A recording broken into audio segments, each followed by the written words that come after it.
نحمده ونصلي على رسوله الكريم أما بعد قال الله تبارك وتعالى في القرآن المجيد فأعوذ بالله من الشيطان الرجيم بسم الله الرحمن الرحيم ألم تر كيف فعل ربك بأصحاب الفيل ألم يجعل كيدهم في تضليل وأرسل عليهم طيرا أبابيل ترميهم بحجارة من سجيل فجعلهم كعصف مأكول۔ معزز و مکرم ناظرین گرامی، ابھی میں نے آپ حضرات کے سامنے جو سورت تلاوت کی ہے یہ سورۃ الفیل ہے، جو مکہ معظمہ میں نازل ہوئی اور صرف 5 آیتوں پر مشتمل ہے۔ عربی زبان میں فیل کے معنی ہاتھی کے آتے ہیں، چونکہ اس سورت میں اس لشکر کا تذکرہ ہے جس میں خصوصی طور پر ہاتھی بھی لائے گئے تھے، اس لیے اسے سورۃ الفیل کہا جاتا ہے۔ اس واقعے کا خلاصہ یہ ہے کہ یمن کے علاقے پر حمیلی قبیلے کے لوگ حاکم تھے جو اصل میں مشرک تھے، اور ان کا ایک بادشاہ تھا جس کا نام ذو نواس بتلایا گیا ہے۔ اس نے اپنے دور میں عیسائیوں کے خلاف بہت ہی ظلم و تشدد کیا تھا۔ اس نے بہت سے عیسائیوں کو چن چن کر کے قتل کرایا، بلکہ ایک موقع پر آگ کی خندقیں کھدوا کر ان میں ہزار عیسائیوں کو زندہ جلوا دیا، جس کا تذکرہ سورہ بروج میں اصحاب الاخدود کے تحت ذکر کیا گیا ہے۔ اس انتہائی ظالمانہ کارروائی سے جو لوگ بچ گئے، انہوں نے بادشاہ روم قیصر کے پاس جا کر مدد کے لیے فریاد کی۔ قیصر نے یہ سوچتے ہوئے کہ یمن کا علاقہ تو کافی فاصلے پر ہے، اس نے اپنے ماتحت شاہ حبشہ نجاشی تھا، اس کو حکم دیا کہ وہ یمن پر حملہ کرے اور حمیریوں کے تسلط سے وہاں کی آبادی کو آزادی دلائے۔ چنانچہ نجاشی نے 70,000 افراد پر مشتمل ایک زبردست لشکر یمن کے لیے روانہ کیا۔ اس لشکر کا سپہ سالار تو ارباط نامی ایک شخص تھا، لیکن اسی لشکر میں ایک اور کمانڈر ابرہا نامی بھی تھا۔ بہرحال حبشہ کے اس لشکر نے یمن میں جا کر حمیریوں پر فتح حاصل کی اور پورے علاقے کو اپنے کنٹرول میں لے لیا، اور ظالم بادشاہ ذو نواس فرار ہوتے ہوئے قریبی سمندر میں جا کر غرق ہو گیا۔ پھر کچھ عرصے کے بعد ابرہا اور ارباط میں اختلافات ہوئے، لڑائیاں ہوئیں، اور نتیجہ یہ نکلا کہ ابرہا نے ارباط کو قتل کر دیا اور پھر خود ہی پورے علاقے کا حاکم بن گیا۔ اس کے بعد اس کے دماغ میں یہ سنک سوار ہوئی کہ لوگ حج کرنے کے لیے مکہ معظمہ کیوں جاتے ہیں اور بیت اللہ شریف کا طواف کیوں کرتے ہیں۔ اس پر اسے حسد ہوا اور اس نے یمن کے شہر صنعاء میں ایک بہت عالی شان گرجا گھر تعمیر کرایا، جس میں بے حساب دولت خرچ کی، اسے سجایا سنوارا اور دنیا کے کونے کونے سے طرح طرح کے پتھر اور ہیرے جواہرات منگوا کر اس میں لگوائے۔ اور جب وہ بن کر تیار ہو گیا تو لوگوں میں یہ تبلیغ شروع کی کہ اب یہاں سے کسی کو کہیں اور جانے کی ضرورت نہیں ہے، بس یہی گرجا گھر عبادت کے لیے کافی ہے، جس کو بھی آنا ہو وہ یہاں آئے۔ جب اس نے یہ بات شدت سے چلائی تو اس زمانے میں جو اہل عرب تھے انہیں بہت ناگوار گزری، کیونکہ وہ اگرچہ دین حق پر نہیں تھے، لیکن ان کے رگ میں، ان کے خون میں بیت اللہ شریف کی عظمت اور محبت بیٹھی ہوئی تھی، اور دین ابراہیمی کے کچھ آثار ان کے اندر نسلاً بعد نسلیں چلے آ رہے تھے۔ بہرحال ان کو ابرہا کے اس اقدام پر بہت غصہ آیا کہ اسے اگر گرجا گھر بنانا تھا تو بناتا، لیکن بیت اللہ شریف کی مخالفت کا کیا مطلب ہے۔ چنانچہ کچھ لوگوں نے غصے میں اس گرجا گھر میں گندگی ڈال دی۔ جب ابرہا کو یہ باتیں معلوم ہوئی تو وہ غصے میں آپے سے باہر ہو گیا اور اس نے مکہ معظمہ پر چڑھائی کر کے بیت اللہ شریف کو ڈھانے کا منصوبہ بنایا۔ وہ یہ سمجھتا تھا کہ جب بیت اللہ شریف ہی نہ رہے گا تو لوگ وہاں جانا چھوڑ دیں گے اور اس کے بجائے اس کے تیار کیے ہوئے گرجا گھر کی طرف آنے لگیں گے۔ ابرہا نے اپنا یہ منصوبہ شاہ حبشہ نجاشی کو بھی لکھ بھیجا، تو شاہ حبشہ نے نہ صرف یہ کہ اس کی تائید کی، حمایت کی، بلکہ خصوصی طور پر لشکر میں شامل کرنے کے لیے کئی ہاتھی بھی بھجوا دیے۔ یہاں پر ایک بات یاد رکھیں، یہاں پہ شاہ حبشہ سے مراد وہ نہیں ہے جو رسول اللہ صلی اللہ علیہ وسلم کے زمانے میں تھے، بلکہ اس دور میں حبشہ کا جو بھی بادشاہ ہوتا تھا اسے نجاشی کہا جاتا تھا۔ تاریخ میں لکھا ہے کہ اس لشکر میں ایک بہت ہی زبردست ہاتھی بھی شامل تھا جس کا نام محمود تھا۔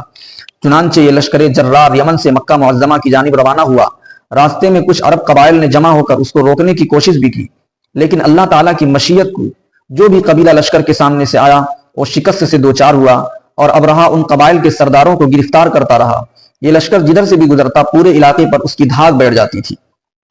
جب یہ لشکر قبیلہ بنو ثقیف کے پاس سے گزرا تو انہوں نے یہ سوچ کر کہ ہم لشکر کا تو مقابلہ کر ہی نہیں سکتے، ابرہہ کے سامنے ہتھیار ڈال دی اور کہا کہ تم ہمارے معبودان وغیرہ سے اگر تعرض نہ کرو، چھیڑ چھاڑ نہ کرو تو ہم تمہارے ساتھ ہیں۔ چنانچہ ابرہہ نے ان کی شرائط کو قبول کر لیا اور اسی قبیلے کا ایک بدبخت شخص جس کا نام ابو رغال تھا، اس نے لشکر کو مکہ معظمہ کا راستہ بتانے کی ذمہ داری خود لی اور لشکر کو مکہ معظمہ کے قریب وادی مغمس تک پہنچایا، جہاں جا کر اس کا انتقال ہو گیا۔ وہیں اس کی قبر بنائی گئی۔ عرب کے لوگ اس کی قبر پر پتھر برسایا کرتے تھے، اور مکہ معظمہ کے آس پاس کی چراگاہوں سے ابرہہ کے سپاہیوں نے سب جانور اپنی تحویل میں لے لیے، جن میں سے 200 اونٹ نبی اکرم جناب محمد الرسول اللہ صلی اللہ علیہ وسلم کے دادا خواجہ عبد المطلب کے بھی تھے، جو اس وقت قریش کے سب سے بڑے سردار تھے۔ وادی مغمس میں قیام کے دوران ابرہہ نے اپنے ایک نمائندہ کو یہ پیغام دے کر مکہ معظمہ بھیجا کہ ہم آپ لوگوں سے جنگ کرنے نہیں آئے ہیں، بلکہ ہمارا ارادہ تو صرف کعبہ مشرفہ کو ڈھا دینے کا ہے، نعوذ باللہ من ذالک۔ اگر آپ لوگ مقابلے پر نہ آئیں تو ہمیں آپ کی جان لینے کا کوئی شوق نہیں ہے، البتہ اگر کوئی مقابلے میں آئے گا تو پھر لڑائی ہوگی۔ جب یہ قاصد مکہ معظمہ روانہ ہوا اور پہنچا اور لوگوں سے تحقیق کی کہ یہاں کا سب سے بڑا سردار کون ہے، تو سب نے خواجہ عبد المطلب کا پتہ بتا دیا۔ تو اس قاصد نے خواجہ عبد المطلب کے پاس جا کر ابرہہ کی بات سنا دی۔ اس کی گفتگو سن کر جناب عبد المطلب نے فرمایا کہ اتنے بڑے لشکر کا مقابلہ کرنا ہمارے بس کی تو بات ہے نہیں، اور رہ گئی بات بیت اللہ شریف کی تو یہ جس کا گھر ہے وہ خود ہی نمٹ لے گا، ہمیں تو اپنے اونٹوں کی فکر ہو رہی ہے۔ یہ بات سن کر قاصد نے کہا کہ اگر یہ بات ہے تو آپ ہمارے ساتھ چل کر ابرہہ کے سامنے اپنا مدعا پیش کر دیجیے۔ چنانچہ عبد المطلب اپنے کسی صاحبزادے کو لے کر وادی مغمس پہنچے، اور جب ابرہہ کے دربار میں داخل ہوئے تو آپ کی قدرتی وجاہت کو دیکھ کر ابرہہ اپنے تخت سے اتر کر نیچے بیٹھ گیا اور آپ کو بھی اپنے قریب بٹھایا اور خیر خیریت معلوم کی اور ترجمان کے ذریعے پوچھا کہ کیسے آنا ہوا۔ تو جناب عبد المطلب نے فرمایا کہ میرے 200 اونٹ آپ کے کارندوں نے، آپ کی فوج نے پکڑ لیے ہیں، میں تو ان کو چھڑوانے کے لیے آیا ہوں۔ ابرہہ کہنے لگا کہ جب آپ میرے سامنے آئے تھے تو میں سمجھ رہا تھا کہ آپ بڑے عقل مند اور دانشور آدمی ہیں، لیکن اب مجھے اس میں شک ہو رہا ہے کہ میں تو آپ کے کعبے کو ڈھانے کے لیے آیا ہوں اور آپ کو اپنے اونٹوں کی فکر پڑ رہی ہے، آپ عجیب آدمی ہیں۔ تو خواجہ عبد المطلب نے فرمایا کہ اونٹ تو میرے اپنے ہیں، اس لیے مجھے ان کی فکر ہے، اور رہ گیا بیت اللہ تو اس کا مالک اللہ تبارک و تعالی ہے، وہ خود اس کی حفاظت فرمائے گا۔ ابرہہ اتنے غرور میں تھا کہ اس کی زبان سے یہ جملہ نکلا کہ آج کعبے کو ڈھانے سے کوئی بچا نہیں سکتا۔ خواجہ عبد المطلب نے فرمایا کہ اب تم جانو اور اللہ جانے۔ ابرہہ نے آپ کے اونٹوں کو چھوڑنے کا حکم دیا، چنانچہ آپ اپنے اونٹوں کو لے کر مکہ معظمہ واپس آ گئے اور پھر بیت اللہ شریف کے دروازے پر اس کی چوکھٹ پکڑ کر اللہ تبارک و تعالیٰ سے فریاد کی کہ اس لشکر جرار کا مقابلہ ہمارے بس میں نہیں ہے، اس لیے آپ خود ہی اپنے گھر کی حفاظت فرمائیے۔ کافی دیر تک آپ کے ساتھ بہت سے لوگ روتے رہے۔ اس کے بعد آپ نے سب اہل مکہ کو حکم دیا کہ وہ شہر چھوڑ کر ارد گرد کے پہاڑوں پر چلے جائیں، اور خود بھی ایک پہاڑی پر چلے گئے۔ ادھر ابرہہ نے مکہ معظمہ پر حملے کی تیاری کی اور اس کا لشکر پورے جاہ و جلال کے ساتھ مکہ معظمہ کی طرف روانہ ہوا۔ جب وہ وادی محصر میں پہنچا، وادی محصر جو منی اور مزدلفہ کے درمیان میں ایک میدان ہے، تو ایک عرب سردار نفیل بن حبیب جو قبیلہ بنو خثعم کے رئیس تھے، جنہیں دوران سفر ابرہہ نے رہبری کے لیے ساتھ رکھا تھا اور وہ لشکر کے ساتھ ساتھ چل رہے تھے، انہوں نے لشکر میں سب سے آگے چلنے والے محمود نامی ہاتھی کے کان میں جا کر کہا، یہ اللہ کا گھر ہے اور اس کا حرم ہے اور یہ اللہ کی حفاظت میں ہے، اگر تو اپنی خیر چاہتا ہے تو یہیں بیٹھ جا اور آگے نہ بڑھ۔ چنانچہ کان میں یہ بات پڑتے ہی وہ ہاتھی فوراً وہیں کا وہیں بیٹھ گیا اور نفیل بن حبیب وہاں سے نکل کر سامنے کی پہاڑی پر چلے گئے۔ اسی درمیان کیا دیکھتے ہیں کہ چند پرندوں کا جھنڈ آتا دکھائی دے رہا ہے جو کبوتر سے چھوٹے اور لال پنجوں والے تھے۔ ہر پرندے کے ساتھ 3 کنکریاں تھیں جو چنے یا اڑد کی دال کے برابر تھی، یعنی ہر پنجے میں ایک ایک کنکری اور چونچ میں ایک کنکری تھی۔ الغرض یہ پرندے بہت بڑی تعداد میں آ کر پورے لشکر پر چھا گئے اور انہوں نے اللہ تعالیٰ کے حکم سے وہ کنکریاں ان پر برسانی شروع کر دیں تو اللہ کی قدرت کا ایسا مظاہرہ ہوا کہ وہ کنکری جس آدمی پر پڑتی تھی اس کے پورے بدن کو چیر کر زمین تک نکل جاتی تھی، گویا ہر کنکری خطرناک گولی کا کام کر رہی تھی۔ کنکریوں کے اس اچانک اور غیر متوقع حملے سے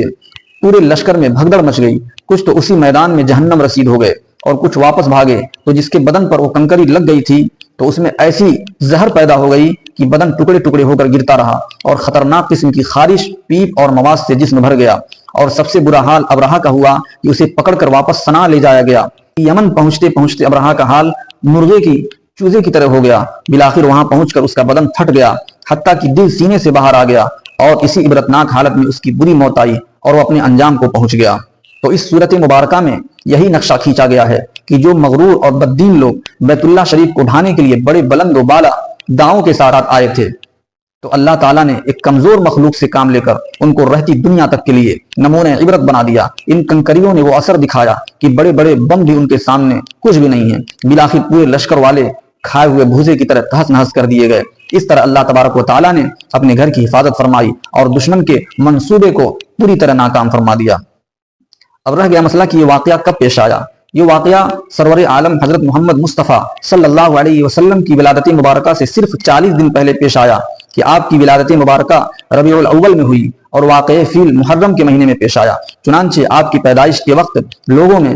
اس واقعے کا چرچا جاری تھا۔ بہرحال اس صورت کا اہم پیغام یہ ہے کہ جس اللہ تبارک و تعالیٰ نے اپنی قدرت سے ابرہہ کے لشکر جرار کو بھوسا بنا دیا تھا، وہی اللہ تبارک و تعالیٰ اسی طاقت و قوت، شان و شوکت اور جاہ و جلال کے ساتھ آج بھی ہے اور ہمیشہ رہے گا۔ وہ اپنے دشمنوں اور دین کے مٹانے کا ارادہ کرنے والوں کو اسی طرح تباہ و برباد کرنے پر قدرت رکھتا ہے جیسا کہ اس نے ابرہہ کے لشکر کو برباد کیا۔ چنانچہ اللہ تبارک و تعالیٰ فرماتے ہیں الم تر کیف فعل ربک باصحاب الفیل، یعنی کیا آپ کو معلوم نہیں کہ آپ کے رب نے ہاتھی والوں کے ساتھ کیا کیا؟ الم یجعل کیدہم فی تضلیل، یعنی کیا اللہ تعالیٰ نے ان کی تدبیروں اور منصوبوں کو ناکام نہیں فرمایا کہ بڑے شان و شوکت اور بڑے دعووں کے ساتھ حملہ آور ہوئے تھے، مگر اللہ تبارک و تعالیٰ نے ان کی ساری تدبیروں کو انہی کے اوپر الٹ دیا۔ وارسل علیہم طیرا ابابیل، یعنی اس نے ان پر اڑتے ہوئے جانوروں کے غول بھیجے، جھنڈ کے جھنڈ بھیجے۔ واضح ہو کہ عربی زبان میں ابابیل ایک جمع غفیر کو کہا جاتا ہے، یہ کسی پرندے کا نام نہیں ہے۔ ہمارے ہاں اردو میں ایک چڑیا کو ابابیل کہتے ہیں جو غول بن کر آتی ہے، جھنڈ بن کر آتی ہے، مگر آیت میں وہ چڑیا مراد نہیں ہے، بلکہ بعض کتابوں میں لکھا ہے کہ یہ ایسے پرندے تھے جو اس سے پہلے یا بعد میں کبھی نہیں دیکھے گئے۔ بس یہ کہا جا سکتا ہے کہ یہ اللہ تعالیٰ کا خصوصی لشکر اور اسپیشل فورس تھی جو خاص مشن پر بھیجی گئی تھی۔ آگے اللہ تبارک و تعالیٰ فرماتے ہیں ترمیہم بحجارۃ من سجیل، یعنی وہ پرندے پکی ہوئی اینٹ کی پتھریاں ان پر برسا رہے تھے۔ فجعلہم کعصف مأکول، یعنی پھر ان کو ایسا کر ڈالا جیسا کہ کھایا ہوا بھوسا ہوتا ہے، اس طرح ان سب کو کاٹ کر قیمہ بنا دیا۔ تو اس واقعے سے اللہ تعالیٰ کی قدرت کاملہ ظاہر ہوئی کہ جب وہ حفاظت کرنے پر آتا ہے تو دنیا کی کوئی طاقت ان کا مقابلہ ہرگز نہیں کر سکتی۔ اللہ تبارک و تعالیٰ ہم سب کو اس بات پر کامل یقین عطا فرمائے، ہر قسم کی شرور و فتن سے حفاظت فرمائے، دشمنوں کے تسلط سے نجات عطا فرمائے اور ہر طرح کی عافیت سے نوازے، آمین۔ السلام علیکم ورحمۃ اللہ وبرکاتہ۔